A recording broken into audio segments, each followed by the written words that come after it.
What is up, Coachable family? Welcome back to the Coachable podcast. I'm your host, Tori Gordon, and today is an incredibly special day in the studio. We've got none other than Drew Robinson here, and I am excited to tell you a little bit about him. If you don't know his story already, you are going to be highly inspired, motivated, and more appreciative of your life than ever before. I can guarantee that because I knew just a little bit about this guy when I heard about his name and when I was introduced to him for the first time. What was told to me is that you need to know him because not only is he making a massive impact and influence in the world of mental health and advocacy, but he's truly an inspiration and a reminder of how much a gift it is to be alive. And so for those who don't know, Drew is an incredible athlete, grew up actually right here in Las Vegas, a Las Vegas native, and was drafted in 2010 in the fourth round of the MLB draft. He is an incredible top tier athlete. So when you're turning into the Coachable podcast and we talk about the game of life, this guy knows a little bit about what it means to be successful and also what it means to be caught up in the rat race of trying to compare yourself to other people, to try and be perfect, and to try and fit into a mold that you think you need to be in order to be liked or be enough or be the best. And so if you've ever in your life experienced that, where you're like, maybe on the outside life looks really good, but it doesn't feel good on the inside. We're going to hear Drew's story today and let him tell it from his perspective.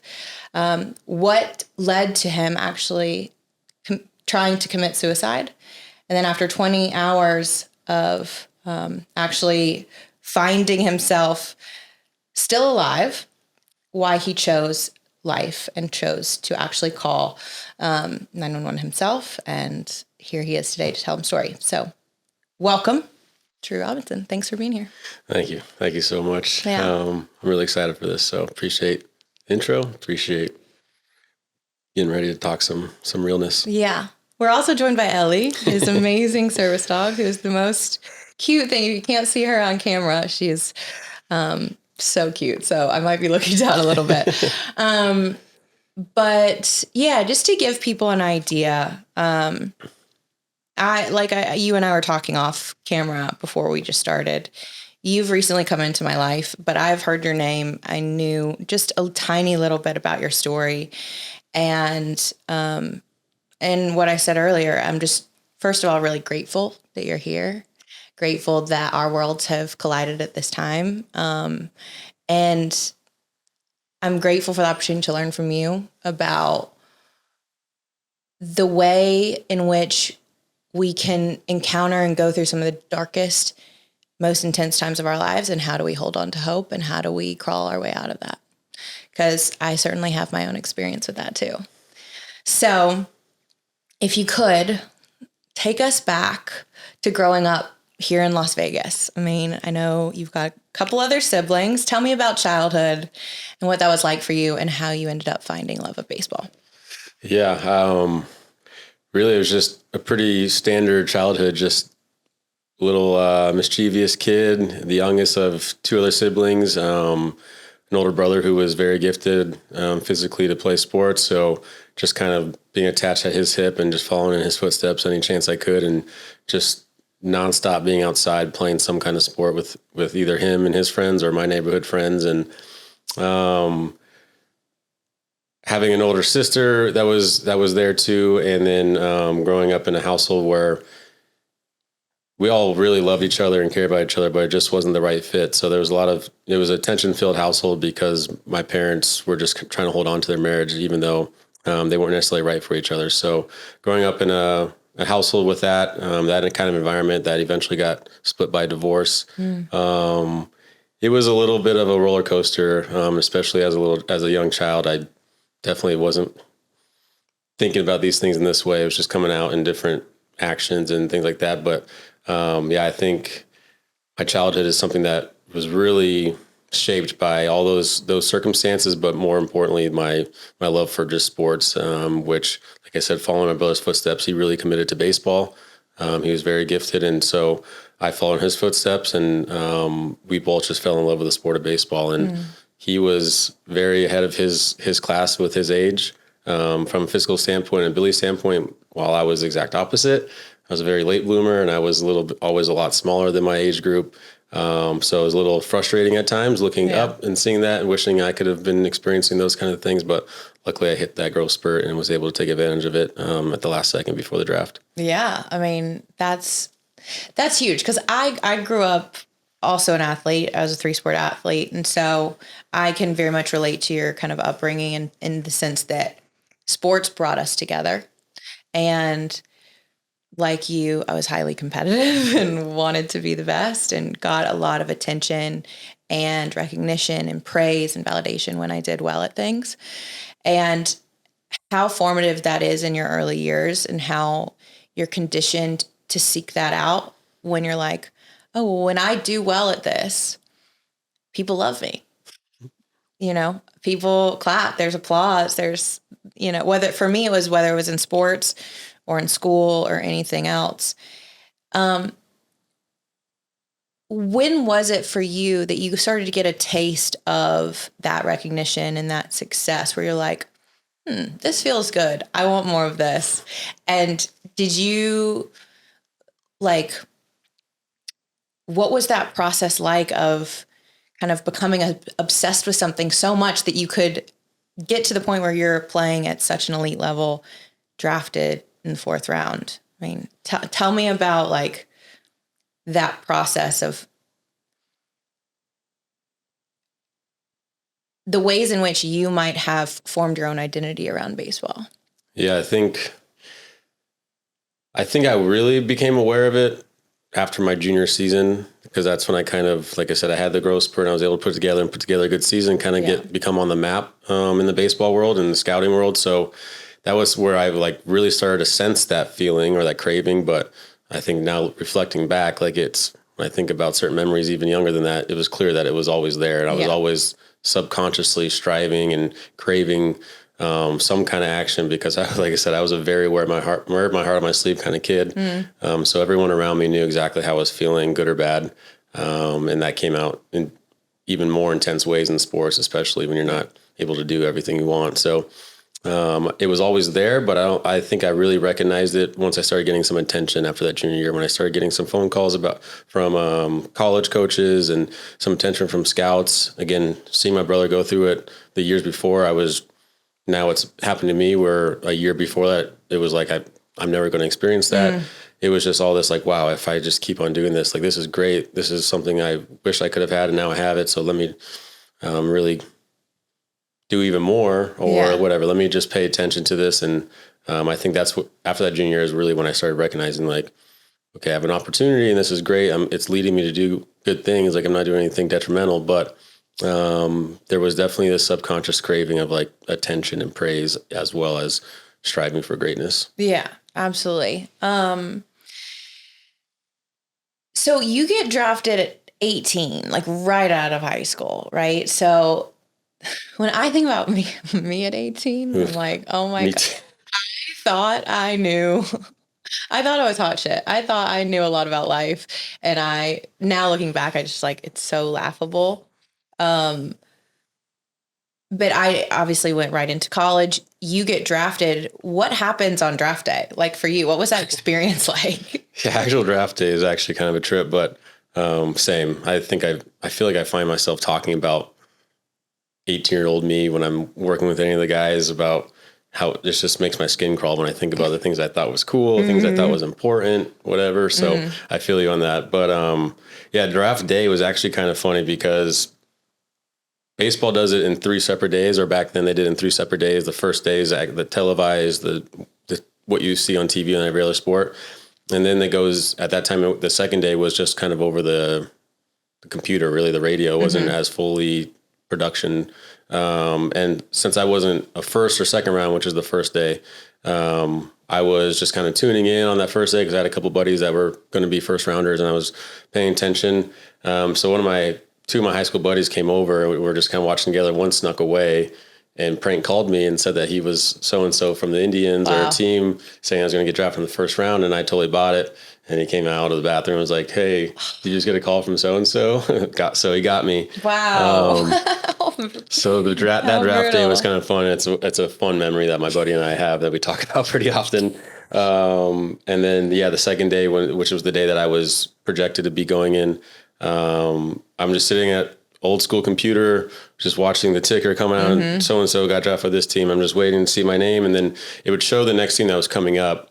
So throughout the process of getting scouted, there's a couple teams that kind of stick out who seem to be more interested and whatnot. So when the teams that were popping up were on deck that seemed to be interested, I was really paying attention. But the Rangers weren't showing that much interest openly to me. They scouted me, but didn't seem like they were on the real radar of potentially taking me. So when the Rangers popped up, I got up from the computer. I wasn't even watching it intently.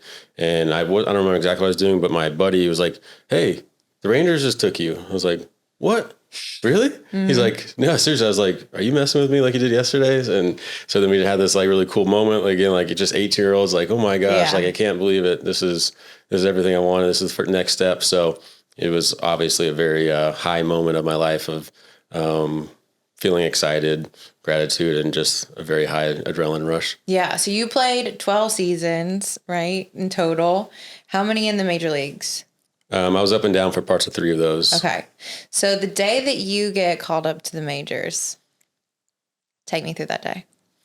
Yeah, again, also kind of a little bit out of the ordinary in the baseball world. So I played 7 full seasons in the minor leagues with a couple, just like my emotions, like I said earlier, being a roller coaster all over the place. That's kind of how my career played out as well. So the first 7 years of only minor leagues, there were some seasons where I was showing the ability, and the other seasons I was the worst statistical player in the league. So very polarizing at times and a bit inconsistent. So going into my 8th season, at that time I was invited to big league camp, but I was definitely not on like the radar of baseball. There's a big group invited to big league camp, but a lot of times they just slowly go back to minor league camp throughout while guys are building up their workload.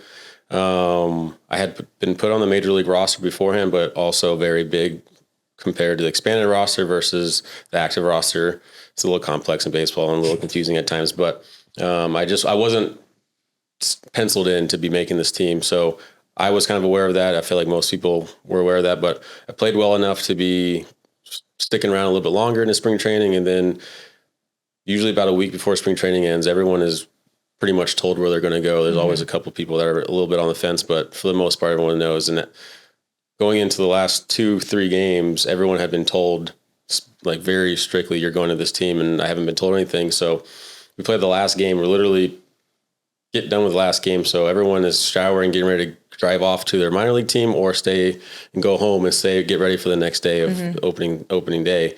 I'm still not told where I'm going. So I'm just sitting in my locker like, the spring training is officially over and like I don't know exactly where I'm going. So I'm sitting around like on pins and needles, excited, nervous, whatever, just kind of confused at the same time. But then they finally called me in and said that I'm going to be staying with the team instead of starting the season in minor league. So I got to actually experience just staying on the team from spring training, which I thought was really cool because opening day in baseball is just a beautiful event, and it's something that is very exciting and anticipatory. So being able to experience that while also being my first taste of actual big leagues was something that was just awesome. And is also kind of funny because when my manager told me, when we were sitting in the office, he said, "You're going to be staying with the team." I guess I didn't show an immediate enough reaction, even though inside I was about to burst. He's like, "Did you hear what I said? You're staying with us." I was like, "Yeah, no, I know, like I hear you." So again, it's just a very special moment, being able to be told that, feel that, go out and text all my friends and family that I did it. Again, because 3 years prior, there was a very good chance that I wouldn't have been invited back the next year to make a comeback. So it was just a very gratifying feeling. And then the ups and downs process started after that, which is a bit of a challenge, but it was something that, again, I find myself thinking about very often these days. Yeah, I have a lot of friends who have played professionally in one sport or another. And I've watched over their careers the emotional roller coaster that they've been on with the call-ups and being sent down and the anticipation and the anxiety and fighting for your spot and how much also at the end of their careers, there's a wrestling with identity of who am I without the sport and who am I now and what does my life look like. So I have a little bit of kind of insight into what that's like just from the friends and the people that I know that have experienced it. But I want to like go, you to take us like behind the scenes and like behind closed doors, because you have this mountaintop experience being drafted. You have another mountaintop experience of being, kept on the opening day roster for the Texas Rangers. What's going on in your internal world at this time? Because from the outsider's point of view, you're living the dream, right? And you have it all. For a lot of people, they might, they're probably looking at you and thinking, I aspire to be like Drew Robinson. I'm the little kid that's looking up to you and wants to be you when I grow up. What was the reality happening internally at that time? Yeah, it's kind of interesting because obviously it's very complex, but it's something that was just very quickly shifted no matter what, or depending on what the environment was. So when I got told, I was genuinely over the moon, but I wouldn't be surprised. I don't remember specifically, but I wouldn't be surprised if on the drive home, there was like this other voice in my head, like, you're still fooling everybody. So, not to taint any moment that I was experiencing, but there was just always this like clinging to experiences after they had ended because I don't want to go deal with the reality of my self-hatred afterwards. So there was a bit of that at any given moment, but I don't like, I try not to share it exactly that way just because I also don't want to take away how special it was to experience those highs. Because like I said, I looking back, I'm not proud of how much I kind of shifted back and forth so drastically between emotions and how quickly I was able to do that. Because the reality is my memories of baseball was so fun and I'm well aware that I got to experience something that my 10-year-old self would have dreamed of. Yeah. So, there's plenty of parts I didn't go exactly how I was wanting, and that frustrated me to a point where I was completely overwhelmed. But there was just so many good moments and so many good connections and so many good parts of my life that was included in that. But unfortunately, there was a part of me that behind the scenes was always nagging at me of saying, you're still not good enough. You're still fooling everybody. And this just desperate clinging to something external because I didn't have the tools. And this is definitely a reflection too. In the moment, if someone would have asked me to explain that, I would have not even been able to come close to explaining that way. So, looking back, I just realized there was always a lingering kind of anxiousness to any given moment. Yeah. It's like, when I hear you say that, I think about it's just like this dissonance, right? This disconnection from the reality and the results and the light and all of the things that are kind of happening on one side of this pendulum, and then and swinging that pendulum to the complete other side. That also tells you that it's never enough, or that you need to be doing something better, or even though you just hit a home run, or you just, made the starting day roster, it could always be taken from you.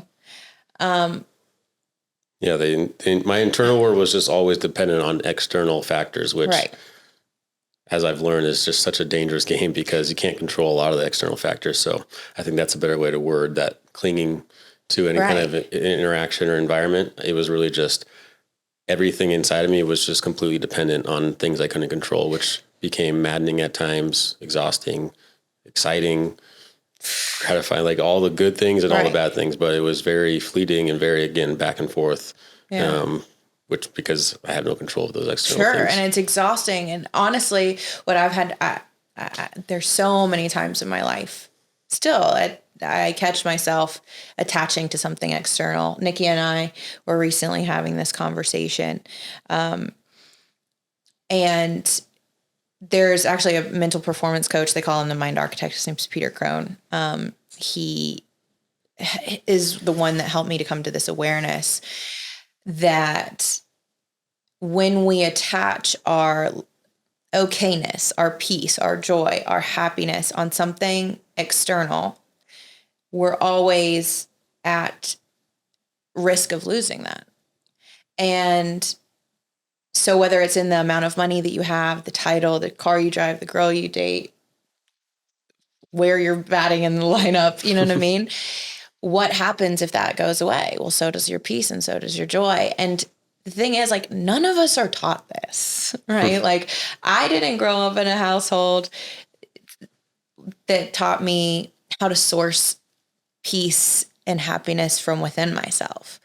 I, like you, attached that to an external result or outcome. And as long as life was happening the way I wanted it to, I was good. But the moment that it stopped, everything came crashing down. I'm curious because I know people who are listening and watching this can relate to what you just said about feeling like you're just being whipped around by your emotions and by your thoughts. And I know you have a saying about your mind being, what's the saying around, it's a good slave, not a good master? Tell me about that. Your mind is your servant, not your master. Right. Tell me about that quote. Yeah, that one just sticks out. I was really fortunate to have a really good support system after my attempt. And one of those, my mentors, he just kind of mentioned that in between some of these messages that he was trying to help me with. And I had to like stop, like, hey, say that again. Like, that seems like I could really use that. So just the concept of not letting your mind control you. And I think I still do it to this day, but like I have this voice where it's almost like where I'm saying, we can't do this, or we can do this, or you're not that person, as if I'm talking to somebody else. And I think that way to myself sometimes. And it's just an example of how there's like the mind, stuff, like all these different parts of us. And I think still to this day, to be honest, I was going to say up until my attempt, but I still struggle with the same struggles at times. But trying to be more in control of the things I control is just more the internal world, so that my mind be my servant, letting it fuel me into my decisions and fuel this growth that I'm trying to tap into, instead of it being like, let's wake up and just see what happens today. And as soon as the first inconvenience happens, let's just go off the rails and be mad at everybody, hate myself, play victim. So it's just the concept of being a little bit more in control of the things that you can control, and not letting what sometimes feels like a monster of a mind control me. Yeah, I think what you're talking to is this level of awareness and consciousness that I would assert a lot of people that listen to the show have, because they wouldn't be listening to the show unless they were on some level self-aware and seeking, to become more, self-aware and improve their lives and take control of the things that they can control. But when you're talking about that, what I hear is what I call this way of like how we are culturally and societally conditioned into playing one position on the field. When I talk about the game of life, I talk about most people are playing defense. They're playing not to lose. That is a survival-based instinct. It's how do I protect myself, and how do I prevent. Defense prevents bad things from happening, the other team scoring, right? That's what they're there for. Defense doesn't score points. Right. Defense doesn't move the ball down the field. Defense is reactive. And when I hear you describe kind of that mental game, or that you're playing with yourself that you didn't even know, you had this opponent, which was this voice inside your head. And we think our opponent is like the government, or our ex who broke our heart, or like our parents who weren't, neglected our emotional needs, or whoever we're victim to and whoever we can blame in our lives for why we are the way we are, versus thinking about it as there's an opponent in my mind that is like all of my limiting beliefs and all of the stories that I have that tell me I'm not good enough and I'm not lovable and it's my fault and I'm broken.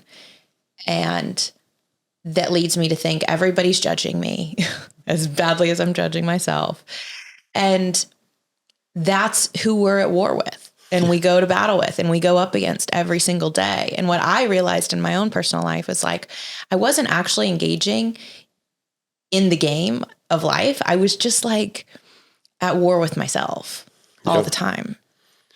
I feel like that's a more elegant way of how I was trying to describe the clinging to an identity, clinging to a reputation, a belief, an outcome, something, some kind of thing that's either uncontrollable or so temporary that it's not going to fix anything. So I agree. I think that's something that all these, at least in my experience, a lot of the things that I'm struggling with are actually just a very deep level, a deep rooted projection of something. Right. So when I find I'm a very, I don't know, I'm a very loving person, but I do struggle with judgment. And it's something that I very quickly almost beat myself up with afterwards. Sure. And it's like, why do you still have to judge this? Or why do you care about that? Or why is this crossing your mind? It's really just a projection of, and it's because it's very obvious they're stronger when I have personally slacked off of my routine or slacked off of my things. They become louder, they become more often or whatever, more frequent. So I've learned that all of my shadow parts of me, the things I'm not the most proud of, pop up in ways of projection. And it's not because of any valid reason externally. It's not, like you said, the examples of outside circumstances actually being the reason for these things. For me, it's usually a projection of some kind of like very deep rooted insecurity that I haven't been willing to address or haven't figured out yet, or whatever the case may be. I think that's something that's so common and something that I struggle with at times. And I think that's a similar way of how I was just trying to say, I really have at times just trying to cling on to anything that will do the work for me when really it's not going to be, it's not going to happen that way. It's you against you, you know, and a lot of people spend their entire lives thinking it's us versus them. It's like, how can I climb the ladder and get more and achieve more and be so that I can be more? So how can I do more and have more so that then I can be more? Oh. And it's like this do mentality first. What do I need to do so that I can be somebody? Right. And what helped me to shift that, I realized I was doing it backwards, right? I was like, no, who do I need to be first? Right. And from that place, I will do and take certain actions and then I'll have a certain result versus what do I need to do and what can I have so that I can validate who I am and be enough. I think of a quote, I forget exactly who said it, but it's very simple and it's a little bit cliche, but it's something just we're human beings. Cliches for a reason. Human beings, not human doings. Right. That comes to mind. And I also think about like the work works on you more than you work on it. Those kind of concepts when we're talking about things like this, because it's always just so true. It's anytime you really try to control the work or try to do something to become to be something, it almost never works out that way. It's about who you become in the process. All those aspects that come into play here. Yeah. It's always never ending reminding game that's the way it works and not the way it works when you try to control it that way. Right. And so it seems like, and I want you to take us through like your internal world when you're contemplating actually going through with this attempt and what that day was like for you. And then what it was like to wake up and realize you were still here. I want you to tell me that story because it seems like you didn't cross over into the, let me do the work and this idea that like, I can take responsibility and I have control over the things that I'm in control of. And until you woke up on the other side of this attempt and you're still here, right? And you're like, okay, now let's do things differently. But it took you to coming to that point to have that shift in perspective. Yeah. If you're open to it, please share with me, like, how long were you contemplating this, and what were like the things that led up to that day of actually deciding to go through with it? Yeah, I think it's important to share too that I was aware that I was not in a place that I wanted to be well before this happened.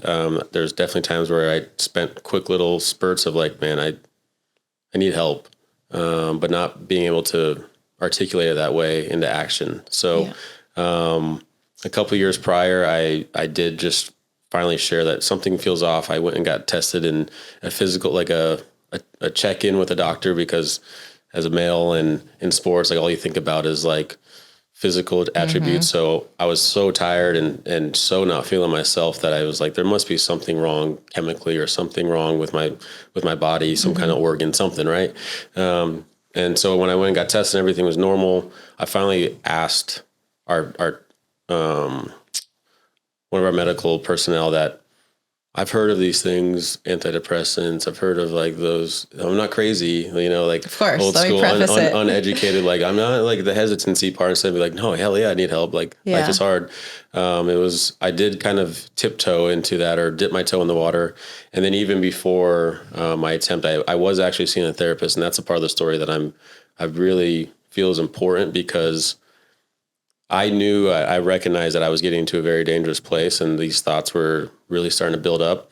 And so I attempted to get the help, and I was looking for help, but I was still unwilling to ask for help, even though I was in the setting that I was paying for to help me. So I was seeing a therapist beforehand, but I still was so paralyzed by this fear of judgment and being misunderstood of even somebody who I'm trying to get help from, but I was still unwilling to ask for help.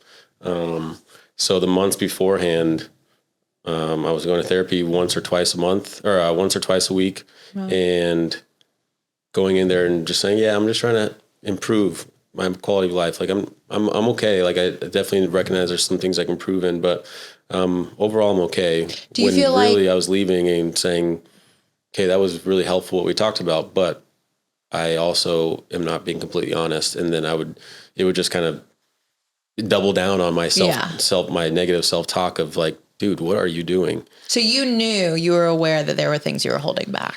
Yeah. But up at that point I had found out that someone close to me that I wouldn't have thought would have the strength to go into therapy was going. And that was an influence on me. Like, wow, okay. Like maybe I can do this. Like I'm not exactly where I want to be. Like baseball is getting to a point where I'm really scared it's going to come to an end sooner than I want.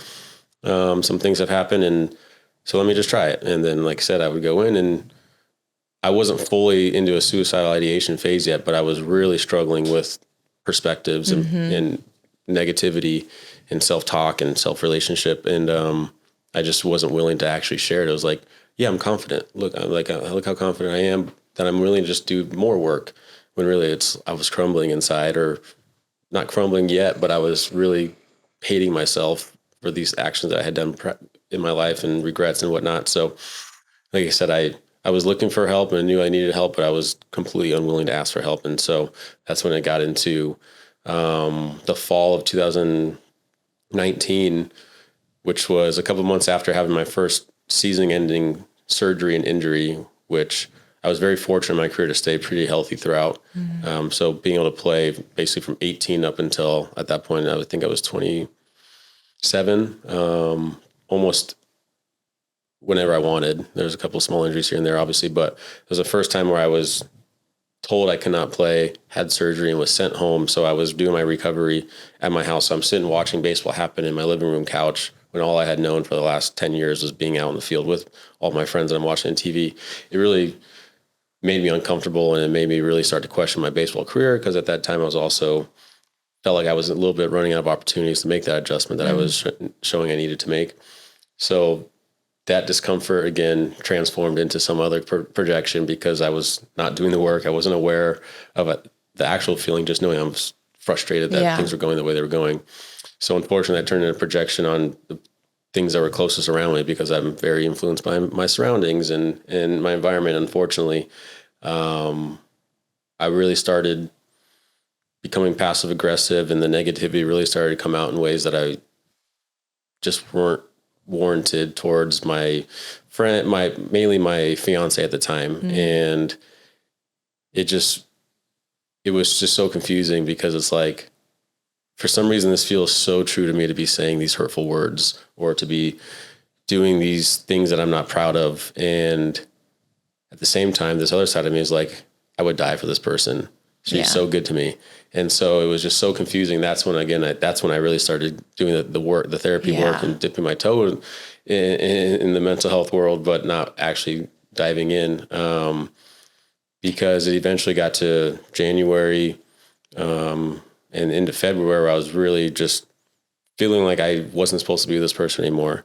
And it convinced me to call off the wedding 3 days before I left for spring training in 2020. And so that season, I wore them as the 3 ingredients for a recipe disaster, even though they were really just kind of like an acute example of this lifetime of subconscious habits and projections. But the first one being that season-end injury really threw me for a spin, calling off the engagement and seeing how much pain I can cause to someone I care about as much as I did. It really just started making me question what I was doing with everything, even though it's not fair that does not mean that everything else in my life I'm doing wrong. But for me, being such a perfectionist at that time and catastrophizing everything, it was like, I see how my pain that I carry around is now starting to affect someone I care about. That must mean everything I touch is painful. Everything I touch gets ruined or some kind of tainted. So just it was like the story. It was like a switch that went off where it was like, all of a sudden it's like, why do I want to, why would I keep on doing this to other people? Why would I keep on doing this to myself? There's no way I'm too dumb to fix this. I want to, in the note that I had left behind during my attempt, one of the sentences I wrote was, I'm smart enough to realize why, but I'm too dumb to figure out how to fix it. Something along those lines. And I was just so low on confidence and so low on hope that, like I said, it was like a switch went off where I was like, maybe this just isn't worth it. And it was like a very passive thought. And then it was like, wow, actually, like, that would be so much easier. And then from that moment on, for the next 2 months, it was on my mind 90 to 99% of the time throughout a day, where I was in the box hitting during a spring training game, trying to make a team, where I would step out in between pitches and get ready to get in for the next one. And I would have a quick thought, like, it doesn't matter if you get a hit, you're going to go take your life tonight anyways. So it was on my mind in almost every situation, which is even more, for me, I feel a level of empathy and gratitude for the people around me at that time, because that was going on, but I was still trying to show my personality and my best version of myself in those moments. So nobody had any idea, and people were still just kind of like being really good teammates to me, really good people, and trying to help me through that breakup because they knew that was really tough on me. So it's kind of uncomfortable to think about how much was going on behind the scenes in my head, but still showing my best side, because I wish I would have just, all these people that were around me willing to help, I could have very easily just said, I need real help. And my therapist that I was still seeing at the time, I need real help. But it was always happening internally. And then the third ingredient was the pandemic. I was clinging on to distraction of baseball, even though, like I said, I was thinking about it during the games. It was still giving me some kind of structure of like working towards my purpose, making a comeback after that injury. And then just having to focus on something else at certain times throughout the day. And then once that was taken from me and we were all sent home, I'll never forget the day that I walked, the first day of quarantine, when I walked into my house. Up until that point, all I had known was my ex and the 2 dogs that we had. So at that time, she took both dogs. So I'll never forget the eerie feeling of hearing how silent it was when I opened the door instead of hearing my dog's footsteps running after me. And I actually said out loud to myself, I'm in trouble. And I knew that it was just a matter of time instead of if. So I know it's a lot of context there, but it's something that, like I said, for some reason, it was just a switch that went off where all of a sudden I kind of thought about it, and then it didn't leave my mind pretty much until it happened on April 16th. Wow. I had thought about it at different times throughout my life very passively, where it was just kind of similar, where it's like, man, like, what is the point of all this? Like, what is it, like, why is this even worth it? But it was very intrusive in and out thought. Whereas this time it sparked ideation and planning and unfortunately attempting. Wow. It's such a powerful reminder of how much we don't ever really know what someone's going through, you know? And I think about, it almost makes me emotional. It does make me emotional because I think about all the people watching and listening to this who are lying to the people in their lives and lying to themselves because they feel like they have to, or they feel like they can't be honest. I think that's the most important part. They feel like they have to. Yeah, they feel like they have to. I remember for me, I was actually dating a guy that played Major League Baseball. And he had gotten traded to the Padres. So I quit my job and I was living a beautiful life, you know?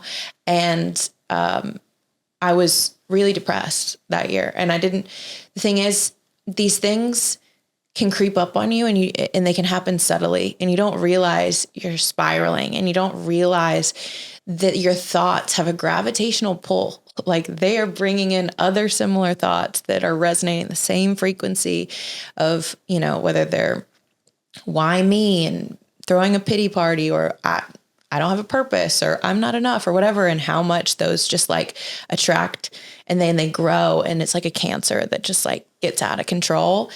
And then all of a sudden it's like an avalanche and you don't know how to handle it. But also how much this can like happen so subtly. And you're like, how did I get here? All of a sudden, like, how is this my life? How am I walking into a house and my dogs and the person I love aren't here? How did I get here? You know what I mean? And it makes me emotional because that's the reality of so many people. And every one of us knows somebody who's having a similar experience that we know nothing about. And why it's so important that you share this, because hopefully, and I believe, which is the purpose of this show, is you sharing your story. The purpose is to give people hope and a reminder and a light in a really dark tunnel that looks like there's no light at the end of it, where it's like, I don't have another choice.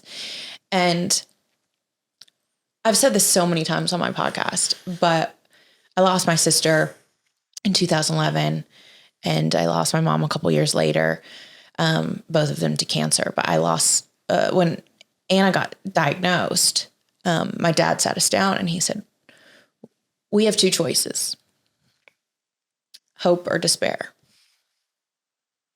And we're going to choose hope. And that was the first time in my life I realized I had a choice in how I was going to see and perceive our circumstance. And when I think about that now, and I think about the people listening to this and listening to you, this is so important because it might be the first time they hear that there's hope. Like, when they have 1000% are in a pit of despair and darkness, and it's like, it's not a matter of if, it's a matter of when, right? Yeah. And that's just the reality. And I think it's important to speak plainly like that to people, because the beauty is we have a choice. You know, the thing that I cling to in moments where I've gone really, really dark places is like, where can I find the hope? Where, if any, where? But I have to know that I can look for it, you know? Right. Yeah. I mean, I can't agree more. I think my whole goal is to just be just the last sign for someone to speak up. If anyone's relating, it's like, I did not have to do what I did to learn the lessons that I've learned. I could have very easily learned. Realistically, I'm just learning what I've learned from all that happened before the attempt. The attempt is just what made me do it, where it's like, if I had some kind of nudge to do it beforehand, or someone tell me to get real, or even someone would challenge me, if someone would have somehow gotten in my head and known that I was holding back my therapist and challenged me, get even more transparent, be more honest. I just think it's something that's like, I didn't need to do what I did to learn the lessons I did. I'm just learning from all the experience that happened before that anyway. So it's like, it's not always easy. No. But oh my gosh, like, I would much rather be learning these lessons with two eyes instead of one. I'd much rather still be able to smell and taste things, not have even more regrets, because while I work really hard to be grateful for everything that happens, or just be thankful, because I do believe that everything has some kind of meaning. And this experience has brought some really powerful things, but it's something that I would know that I'm going to have a very high level of regret for, because I didn't need to do it. And I just want to take advantage of the opportunity, just like I try to do in any other opportunity, to just try and make the best of it, which for me, it feels like by helping others. And that's what I think of the quote often when I think about it this way of heal loudly to prevent others from dying silently. And it's just something that just hits so hard for me, because if I, again, on paper, my life that I was living, if I could be feeling the way I was feeling, then I know that there's so many more out there. And after getting into this work and being open and in a public way, and getting in front of some people, I've been reminded that there's so many more people like me, in so many different kinds of fashions, and in so many different kinds of environments. All the context is different, all the stimulus is different, but the internal feelings are very similar. And it's like someone I never thought that I would be relating with, I relate to on such a deep level, because we're all a lot more alike than we realize. And it's something that if I can just share about my experiences in not a praise me way, because I've looked how far I've come, or look at how I've taken advantage of this and become a little bit stronger with my mental health and whatnot. It's really just trying to be a signal for others to go get the help and work at it in a preventative way, in an empowering way, instead of a emergency, overwhelming response way, which is what I did. The lessons are going to be learned regardless.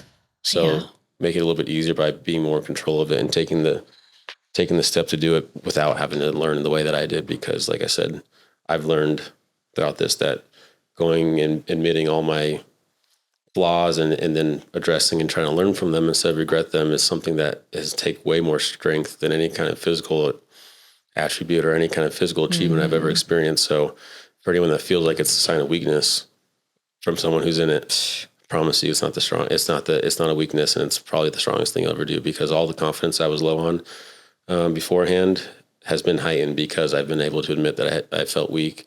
And now I have this sense of freedom of being confident because of those things. So a long way of saying, I just hope that me sharing my story in a way that I feel is authentic and raw and hopefully encouraging is just so that somebody might feel a prompt to go start the work before getting to a place that I got, because I know of all people, that's the worst place to be. And it's something that I've now learned is temporary. But I didn't know that in the beginning. So, because I've gotten to that place now a couple of times afterwards, and it's something that the education and the work has helped me realize that, even though in the realness of the depths, I have an understanding of faith that it is temporary, and while it's still uncomfortable as hell, I will be able to get through it at some point. I don't know exactly when, but I'll try to get there. Yeah, I had to get that permanently. I had to have that be a permanent reminder, to the point that I had to literally get a tattoo that says "This too shall pass." Yes. Because I need it. Like you, you can get so zoomed in on your experience and the thing that's causing you pain, it consumes you, and you lose sight and lose touch with the bigger reality that you are loved, and that you're, loved by so many people, and you're so skilled, and you're so talented, and you have such a bright future ahead of you. And this is like a small moment in a big timeline of your life. But we get so fixated on that, and that becomes our entire reality. That I have to remind myself. I'm like, this is temporary. Yeah. It always makes sense to me when I think of it that way, because I find myself reminding people of this concept. Anyone's willing to listen to me and talk with me about these things. It makes sense though, because realistically every moment of our life is the culmination of everything that's happened. So at this moment right now, if it's really stressful and painful, it does feel like my entire life has led to this point. So this is of course how I should be feeling, but you're right. It's fixating on one present moment that is temporary. It's not a dictator of our entire life, our entire being. So, but I like that quote because I feel like it's fitting even when things aren't as dark too, because for me, it's everything is temporary, good or bad is what I write in my journal all the time. Is it helps me feel a little bit of faith and a little bit of hope, even in the darkest times, because I know it's temporary. But even when things are going great, I say to myself, everything is temporary. So it helps me soak it in even more. So I feel like it's fitting in any scenario, and it doesn't feel cliche. It's something that feels real, and it's something that the latest passive suicidal ideation phase that I was in, I was thinking that in the midst of all the dark times. So I took it as a sign of the work that it is something that can give me hope. So totally, long way of saying I agree with with this quote and with that saying that you have tattooed. I think it's a beautiful reminder. Yeah, yeah. I love everything you just shared about really helping people to understand that it's your vulnerability, your honesty, your transparency is your strength, which is so different than what we're taught, which is to put on mask and to put on a front and to pretend.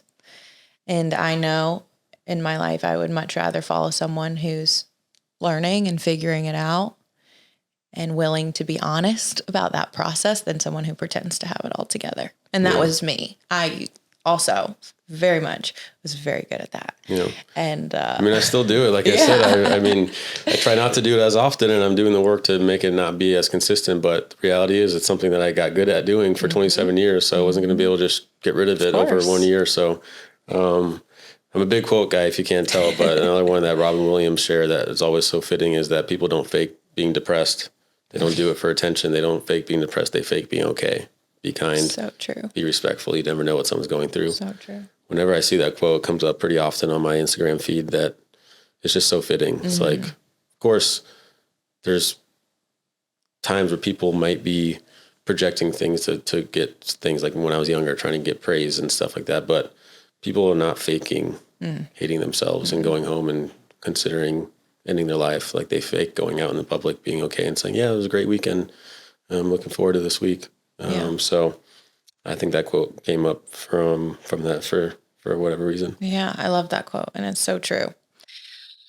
And it's also not to say that it's like always also bad. I think that's the other thing too, is like,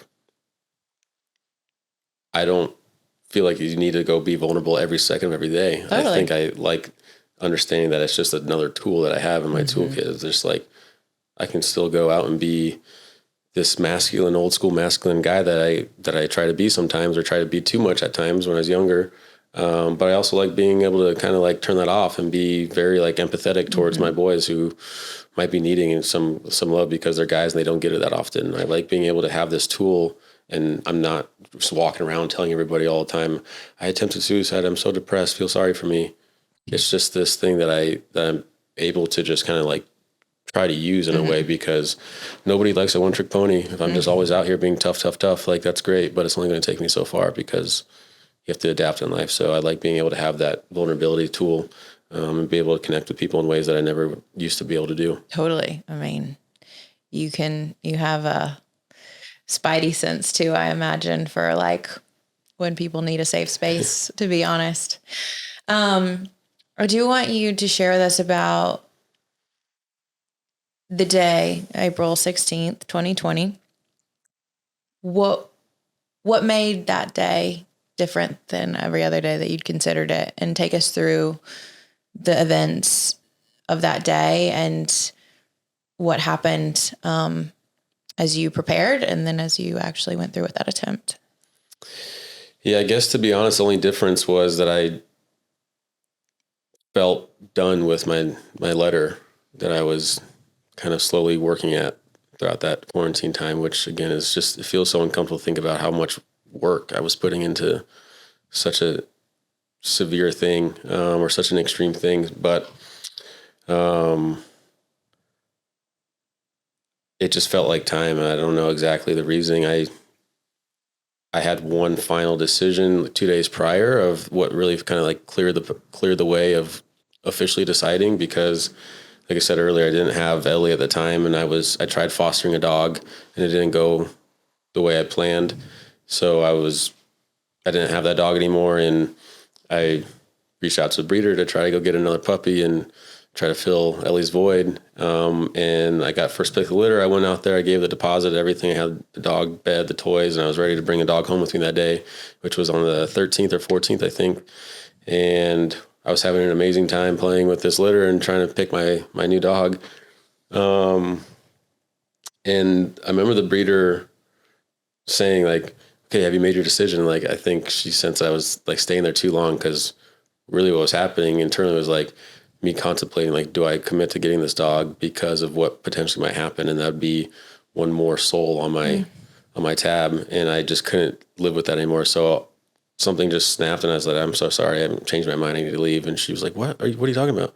I was like, I just, something's telling me I need to not bring this dog home with me. And really I realized I had officially decided I was going to try. So the next day or two, I was just aware of what I decided with that, not getting that dog. And it was just something that I felt okay with the letter. I knew that no matter how I worded it or how I put things together, I wasn't going to justify what I was doing, but I just wanted to try to leave as much unanswered questions for the people that cared about me, because I knew I was doing something that was going to hurt a lot of people. And it wasn't any pointing fingers to anybody. It was really just aware that it was my relationship with myself that was causing me to do this. So I just woke up like I did all the other days, and was going throughout my house and during quarantine and just trying to like get the day over with and try to figure out what's going to happen. But like I said, around 2 or 3 o'clock that day, I just was like, for some reason, I feel like today's the day. So I set up the house, got it as organized as possible for my family, who's going to have to be moving it all out and stuff like that, and take care of that process afterwards.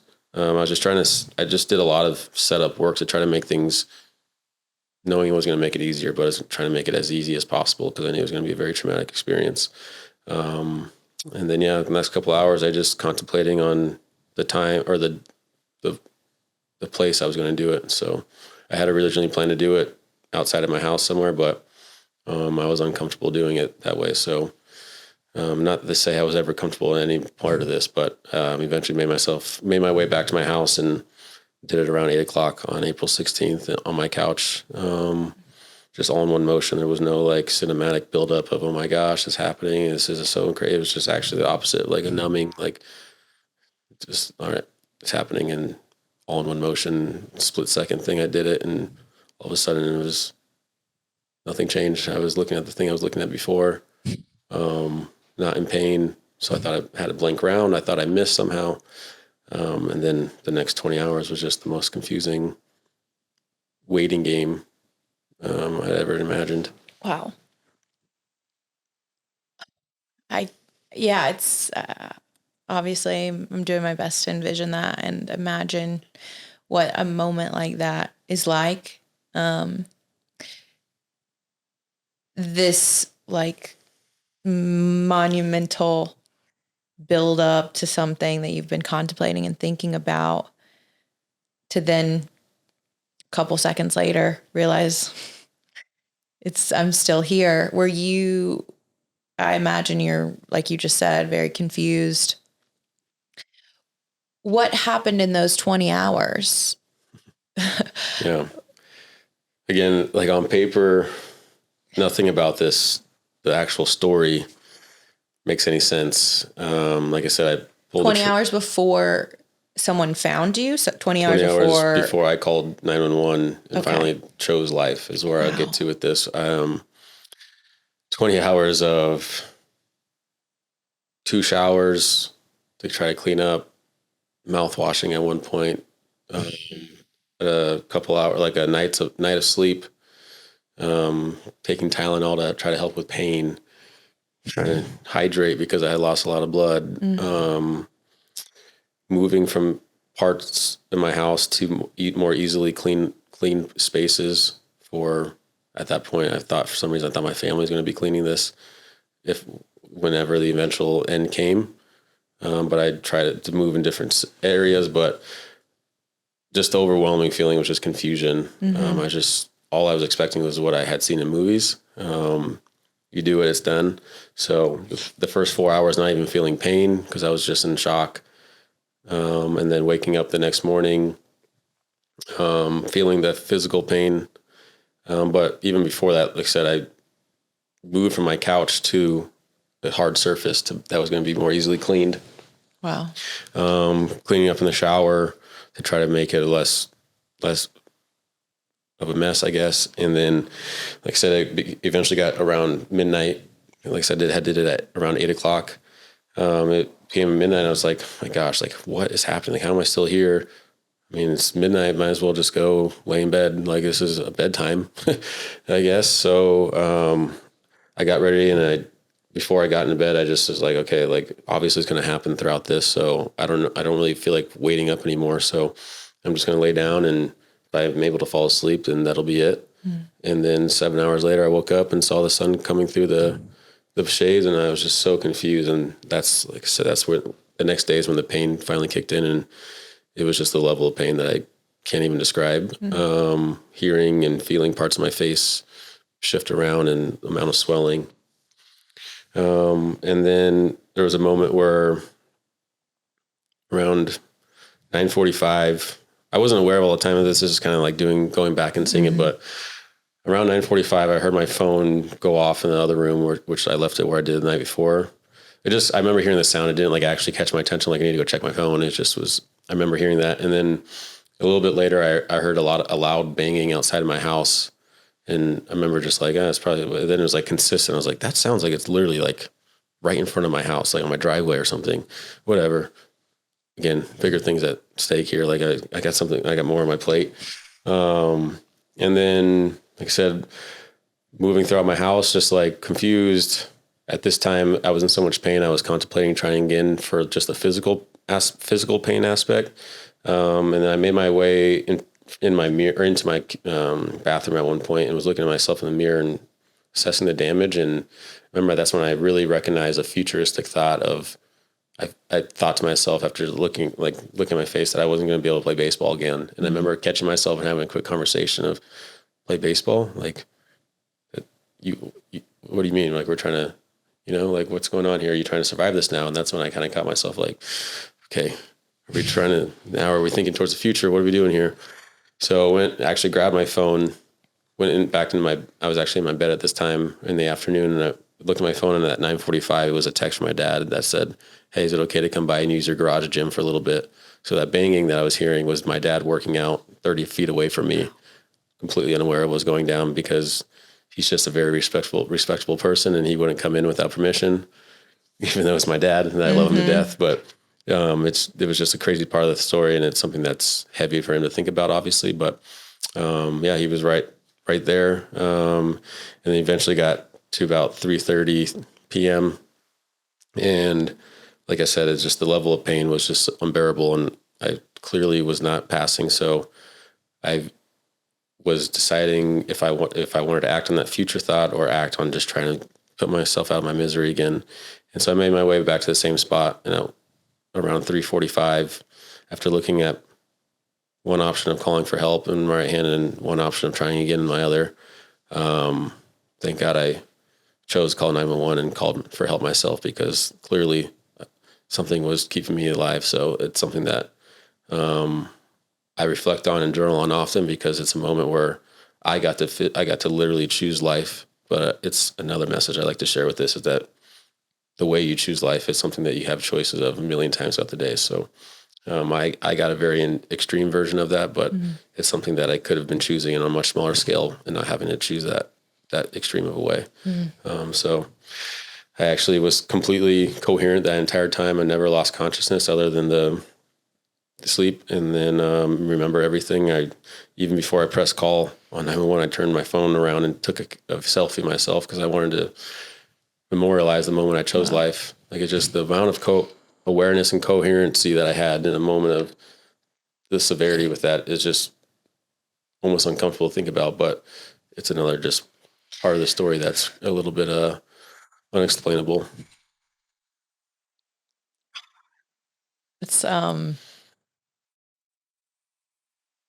powerful and so human.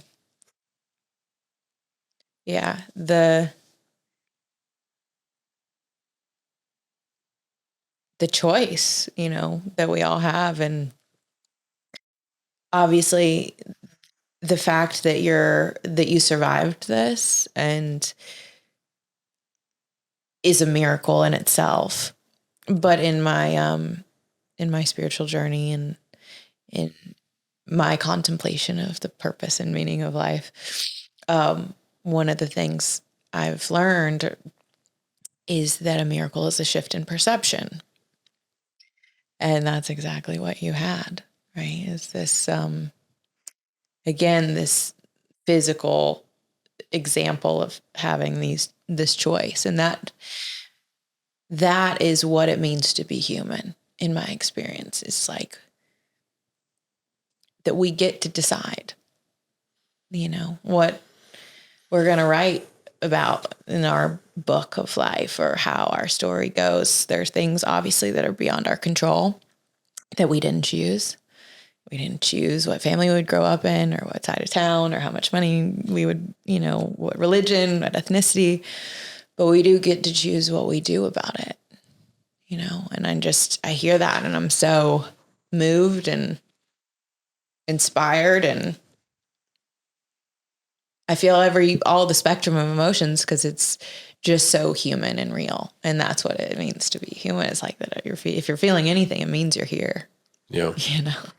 I know it's heavy. Like I said, a lot of these stories or these phases that I'm reflecting on are in the moment. I'm not even close to having clarity of why I'm experiencing it the way I'm experiencing it. But, like I said, I'm not the most traditionally spiritual person, but it's something that I was forced to completely feel like, my gosh, I'm not in control. Clearly, if I was in control, I would not be here right now. And 10 hours later, all I wanted to do was still be here. So it's something that was clearly out of my control that I don't need to try to be gripping onto myself as something that I can just experience. And it's not happiness, all these emotions that we're striving for, not something that we obtain and we get to just hold on to. It's just something that we experience. So I finally got to experience that freedom of not having to hide anything. How could I? If I did, I just scare the hell out of everybody around me. I have nothing to lose anymore. Like, I'm weak right now. People didn't know then, now they know. Yeah, I'm scared. I feel helpless. I need your help. I need your love. Chad, my big burly brother, I love you. Like, thank you for showing me the way. I finally got to experience that let go feeling that I have been needing and dying for my whole life. And it's something that, for me, feels very spiritual, where it's like, I was clearly not in control of that, because on paper, even if you take one or two pieces of that year span of pulling the trigger to afterwards, if you take one or two parts of that, it doesn't make sense on paper, but I experienced like 20 of them. And it's like, how in the world can I question anything anymore? But again, that's where the work is, because you can definitely revert back to the old habits. Of course. But it's something that just a never-ending reminding game of not as in control as you like. And that's not always such a bad thing, because if I was in control, I wouldn't be here right now. I know. I have a saying that it was kind of birthed out of my own kind of dark times of feeling like I was going through a lot of shit. And I found myself one day just saying, like, holy shit, like, can't believe I'm going through this, or holy shit, like this again, or holy shit, whatever. And then I realized I caught myself saying that. And I was like, do I even realize what I'm saying? Holy shit. And I was like, wait, I've seen it. This is something we just say all the time. And then I was like, who put these two words together, first of all? And second of all, like, is there something holy or divine or spiritual or more like beautiful than I'm seeing in the midst of this shit show or this horrible experience or tragedy? And what I have kind of found is, like, we're always going to find evidence for the story that we believe to be true, and we get to decide what story we want to tell. And if it's that you find meaning out of this and that you have a purpose and you can find that. If you go looking for it, you have a million pieces of evidence to tell you that you're meant to be here. I like to just recently kind of put words together that I feel like I've been sharing a lot it's just all of this is just feedback, not reasoning. It's not a reason why my story is true. It's not a reason why my insecurity is true or my strength is true. It's just feedback. Like I'm good at this. Great. How can I use this as just feedback and not evidence of why my life is great or why my life sucks? Cause I mean, it's no matter where I always say we as if I'm like doing the research and know all of us, but through conversation, obviously I know in my own circle, but it's really just a personal experience I usually fixate on all the reasons of why, on all the bad things. So using that evidence to prove why I'm not intelligent or why I'm not confident, I can find them very easily because became a veteran at doing that for 27 years. So always spending time on, if you're going to do hypotheticals, might as well spend some time on the positive ones or how things can go exactly how you want. So sounds cliche, but it's like, what are the other options? Just continuing to hate myself and live in misery. Sometimes, I choose that, unfortunately, but trying to balance it out a little bit more often. Yeah. I'm curious for you, because this has been something I've struggled with or I've thought a lot about. It's something Nikki and I've talked about. Since your attempt and since, committing your life to this work and advocacy and your own mental health and all of those things, what has it been like for you to open up to joy and play and pleasure and the goodness of life? Because there was part of me that was scared of that. That was scared to feel good. Because what if it was taken away from me? Yeah. It's this concept that I find myself trying to piece together with my own understanding at times of vulnerability is also being vulnerable in the best way possible, for the good times, because I've recognized so many times in my patterns that sometimes I clearly have the awareness or the knowledge, but I don't have the action attached to it because it's my comfort zone is also including of all of my misery or all of my struggles. So it's there's moments in the midst of the struggles where it's I have the knowledge to redirect or have the ability to choose or have the ability to kind of whatever. I have the knowledge to make it not as bad. And I completely say F that to my awareness and to my learning or my lessons I've learned. Say, F you guys, I'm going to stay down this path and choose this familiarity. To our suffering and the comfort of the pain. Yeah. So it's something that I feel like I've even started to talk about a little bit more as I'm trying to figure out my own understanding or my perspective or my own interpretation of it. But I think it's just the idea that my comfort zone is not always comfortable, but it's something that's familiar. So I think familiarity and comfort zone are just these two things that go hand in hand because I would rather know the outcome of misery than do something that I don't know and feel potentially miserable and not know what I'm doing as I'm doing it. So I know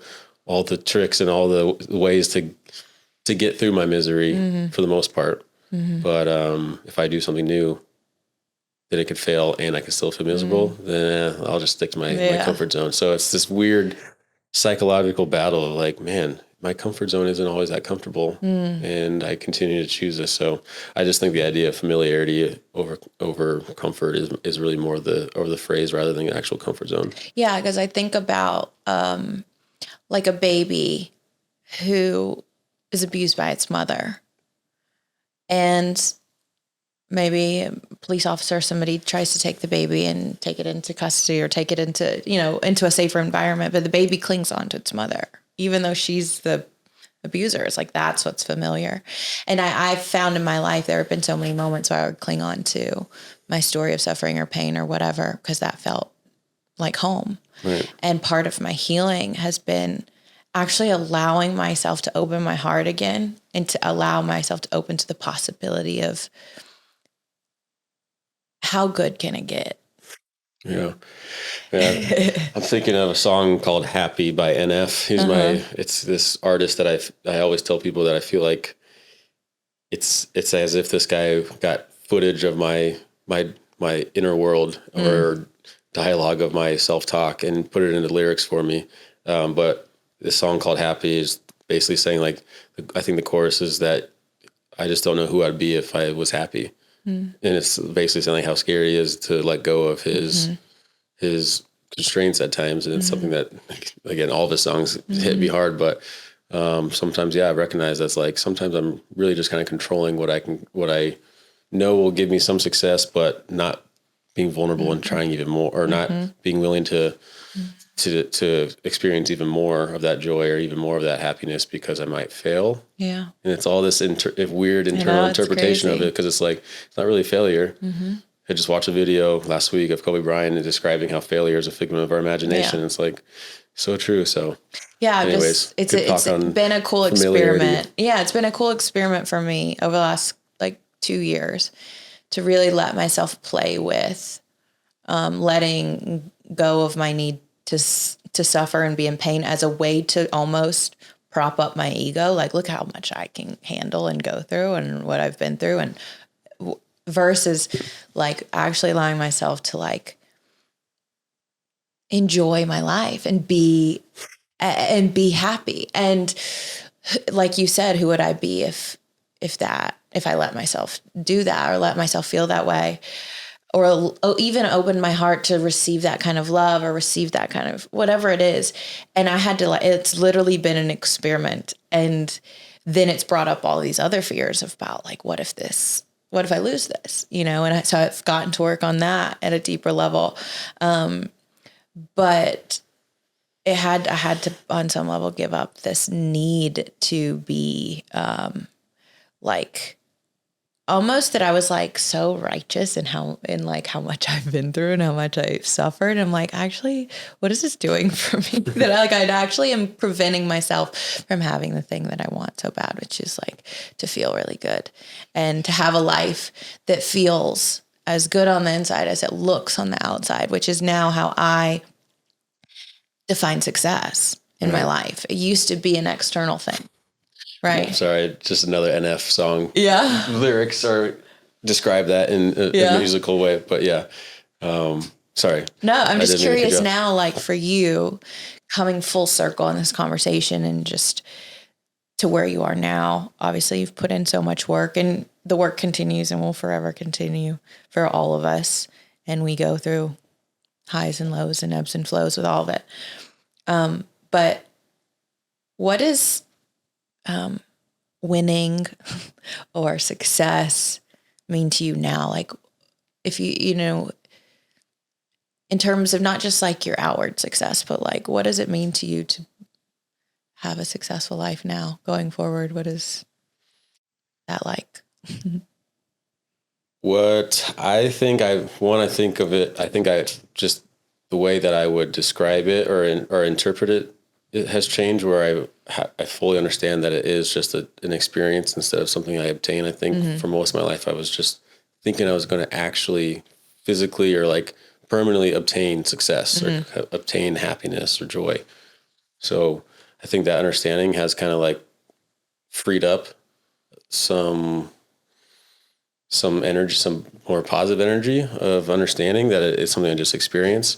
But I think something that I'm striving for to feel even more of a win is truly accepting more, like accepting myself more. It's something that I'm still very far away from where I want to be. And I feel like that is something that I would consider more of a win than if I obtain $1 million these days. Yeah. It's something that if I ever truly, fully accepted myself and all my flaws in a way that I am working to, I would consider that more of a win than anything, because my regrets and my shadow trips me up way too much these days still. And it's something that even though I've dedicated and I'm doing the work, I still have moments where I'm internally yelling at myself for being such an idiot, and it's exhausting.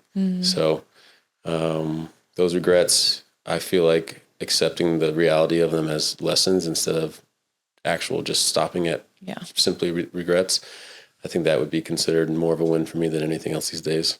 Totally. I think a lot, I certainly can relate. I know everybody listening can probably relate to that. It was like, I think you're doing pretty well if you can look at yourself in the mirror and like what you see, you know, like who you see and how you live and how you treat people and how you treat yourself. And if we could all aspire to that, to get to a point where instead of hating ourselves and running from ourselves and avoiding and numbing ourselves, we actually embrace it, embrace all the parts of us, including the ones that we've exiled and judged and said are wrong and broken. Unconditional. Yeah. I think that's something that even I find myself thinking as lessons from Ellie. Like Isn't I it? legitimately use it as if she's my teacher sometimes. Totally. Like unconditional. She doesn't care what you did that day. Because I'm still way more often you trying to use reasonings or evidence of why I love myself because I had a really good day of self-care, because I treated that person really well, because I did this X, Y, Z. That's great. Those are things, but you can only do so much of those, to be honest. Like the more I learn, the more options there are to have a checklist, or there's more options to check off the list. So it's like just having action, and sometimes action is just sitting, accepting, because that might fuel the next step of actually taking more actionable steps. So unconditional love is something that is clearly possible. I know it's a dog, but no, I watch it every day. There's times where I raise my voice at her for unvalid reasons, and she still comes running to me 5 seconds later, even though I'm sitting there like literally as if I'm the pet at her feet saying, I'm so sorry. Yeah. But I legitimately see those moments at times as like, gosh, a freaking dog is teaching me something. Like unconditional love and trying to get there for myself is something that I'm hopeful will actually be happening a little bit more often, because I know even if I get there, there'll be temporariness to it. Yeah, it's a process, you know, and I think that's the importance of having people in your life that can remind you when you forget, you know, people like her, people like in our community, because we will all forget. We'll get a glimpse of it for a minute and it'll be really beautiful, and then we'll forget. And it's having what we call it a huddle, like the who's in your huddle. Oh, nice. Yeah. You know, who's there to remind you why you're here and why when you forget, because the amount of times that I've written in my journal, I'm being reminded again, or it's just another reminder. I bet you I've written those two sentences over 200 times in the last 3 years. Totally. I'm right there with you. You're doing amazing work. Obviously, you work now with San Francisco Giants as their mental health advocate, a position that didn't exist before you. Ultimately, like, what are you really excited about working on right now, whether it's within that organization and the work that you're doing with the team, or in your other advocacy and other work? Like, what do you hope more than anything that people take away from this conversation, and what are you really excited about creating this year? Yeah, I think in simplest way, something to take from this conversation is really just people would rather hear from you than about you. It's something that I remember when I saw that quote the first time after my attempt, I broke down. I was all by myself, and I just had a full on cry session, because I genuinely believe if I would have came across that quote beforehand, I would have thought about things differently. I'm trying not to be a shoulda, coulda, woulda guy, but I think that quote just always seems to hit me, even though I've said it over probably a million times the last couple of years. But I just hope if anyone is relating a little bit too much to me, that they sense that there is options and there is help, and being honest actually is the strongest thing that you'll do, instead of actually feeling weak. So just anyone around you, I would rather hear from you than about you. People would rather hear from you than about you, no matter how irrational it feels, dramatic, catastrophized. It doesn't matter. I'd rather hear about your worst days than attend your funeral. So I think that's hopefully what someone can take from this conversation. The other thing is just realizing again, like, how strong it is to do that stuff. I think it's, again, I found all my strength and my weaknesses. It's so paradoxical, if that's a word, but it's true. So speak up. People would rather hear from you than about you, and understand that you'll find your strengths and weaknesses. And the other part of that with something I'm looking forward to is just kind of getting out of the playing days. The first couple of years of this transition, I've recognized I've been pretty hesitant with actually teaching in a way, or just kind of like, I'm very passionate about relating to people and trying to help and whatnot. But I think I was always very insecure of actually guiding people because I was so insecure myself. I remember very often throughout my playing days, I was like, man, I would be such a good coach if I could actually figure this out, because I've experienced every nook and cranny of baseball besides superstardom. But I would always butt myself and say, but I don't even know what the hell I'm doing half the time. So I'm never going to go mess up some other kid and teach them how to do something the way I did it, because I couldn't do it. Whereas now I'm finally letting go of that story and realizing it's like, dang, I did learn a lot of shit throughout the last 12 seasons, and I can kind of apply that in a teaching way. So it's a very open-ended thing I'm looking forward to, but I'm just finding a little bit more comfort and desire or understanding that I'd have a lot to give, and actually teaching is something that I'm having a lot of fun doing in the baseball world. And I'm also aware that there's probably some opportunity to do it in other avenues other than just baseball. So For sure. I think something that's not actually some kind of physical plan, but it's something that I'm finding is that I'm really looking forward to, is continuing to teach and hopefully have people see my lessons learned or my mistake, whatever way they want to look at it, guide them to a little bit more control of a place instead of having to go through what I went through. Beautiful. Your story is it's really inspiring, obviously. You know that. And I'm just really grateful that you would share it with us and our audience. And I'm so confident that this is going to land in the ears of the people that need to hear it. And that you have unique medicine for the world, and that you need to share it. And I'm so glad you're here. Thank you. Yeah. So you guys, if you're inspired, if you need help, if you need support, my invitation is to find the courage within yourself and in your heart to find anybody in your life and let them know what's going on. Because just like Drew said, we would rather hear from you than about you. And even if that means you email our team and you let us know, we are a safe space for you to do that. So you can always reach out to me in my DMs or to our team at support@torigordon.com. Just as a reminder for those who don't know, we have a weekly call called The Huddle. It happens every Monday night, which is a support call for anybody looking for support around the game of life and all of the things that we are here to learn in this lifetime. We're not meant to do it alone. That's the one thing I've learned. We're not meant to just be a one solo player. We're supposed to do all of this together. So if that is interesting to you, you can learn more about that. The link in our bio and on torigordon.com. And make sure to follow Drew and what he's doing, and stick around for more of his content and the work that he's sharing on his social platforms. Where can people find you online? Yeah, just typical Instagram and Twitter. Okay. Drew Rob with 3 B's. There you go. I'm not the most active, but I'm trying. All right. Something that... And then also follow Ellie too. There you go. We got Ellie on Instagram, Everywhere with Ellie. Everywhere with Ellie. And we'll put all of that in the show notes to make it super easy for you guys to find and connect. And we'd love to hear your stories and how this has impacted you. Make sure, if this did inspire you, to share it with a friend. You never know who you could be a hero to simply by sharing a conversation like this. And last but not least, please hit the subscribe and leave us a review. That means the world to me, and is the number one way you can say thank you and give back to this show on whatever platform that you stream it. So until next week, you guys, go be coachable, implement something you learned today. We'll see you next week on the Coachable Podcast.